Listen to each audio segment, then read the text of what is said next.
What's up, everybody? It's your shot, Buie. Consider hitting that like and subscribe button as I upload videos on a weekly basis covering the hottest topics in sports, especially if it is OU related. This is Ballin' with Buie.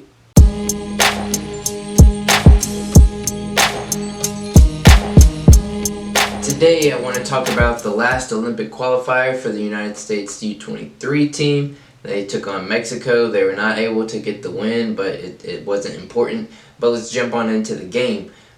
Mexico started with some pretty intense pressure. They applied a lot of pressure on the United States in the opening minutes. Really, in the first 20 minutes, there was a lot of pressure, and the United States didn't have an answer for it, honestly, for the entirety of that 20 minutes, but especially during the first 5 minutes, because they didn't get out of their own half in the first 5 minutes of the game. Mexico kept it in the United States half for the first 5 minutes.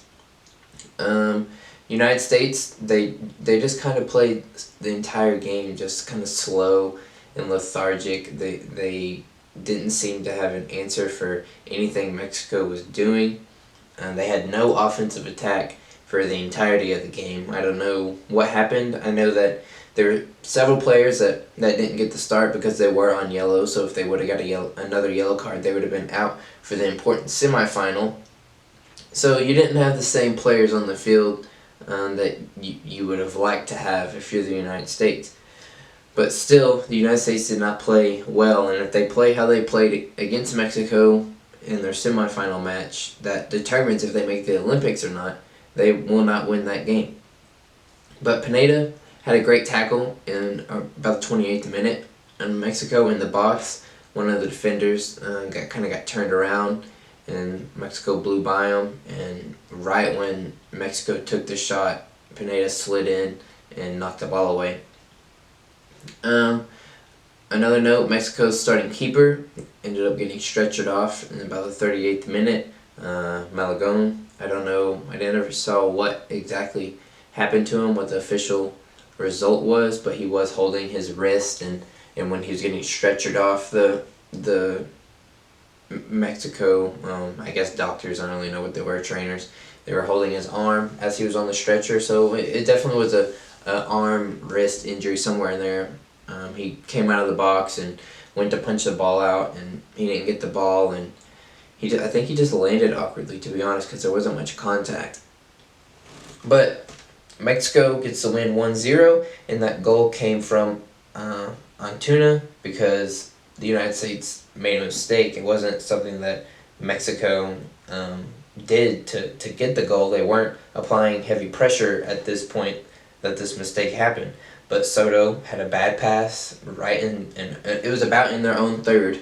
Soto had a bad pass to the center back, and Antuna stole the ball and got a clean shot off and scored in the 45th minute, right before halftime.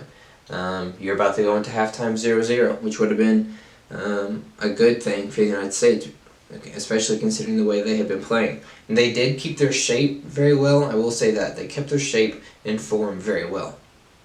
It's just there was no offense at all. They weren't able to hardly get any shots off throughout the game. And when they did get shots off, they were shooting them way over. They weren't even getting shots on goal. And there were times where I thought that they should have shot, just because when you're not getting shots, you kind of you have to take every opportunity you can get. And the United States was kind of scared to pull the trigger last night, it felt like. But the passing was not good from the U.S. Like I said, they played slow, they played lethargic, they had zero offensive opportunities, which resulted in Mexico being able to hold on for the 1-0 win. Which this game didn't have any importance except for the fact you win the group. So Mexico wins a group, United States come in second, but they both move on to the most important semifinal match. Now, Honduras and Canada still have to play in that next group. By the time that this video is posted, we will know who the United States is playing, but Honduras and Canada still have to play. I don't know who I prefer out of the two. I think that Honduras is playing a little bit better, so I think I would want to play Canada. But I think that the United States is capable of beating both teams, but not if they play like they did against Mexico. So Mexico will get the loser of Honduras and Canada, the United States will get the winner. So it's going to be win and go to the Olympics, or lose and sit out from the Olympics for another year. United States, I mean, they haven't been in the Olympics since '08. I mean, we got to get up in there. It's time, especially with the young talent that we have now. We would have a chance to make some noise in the Olympics for once. So with that being said, we just have to sit and wait for this important matchup to determine if we're going to be going to the Olympics this summer. Catch y'all later. Deuces.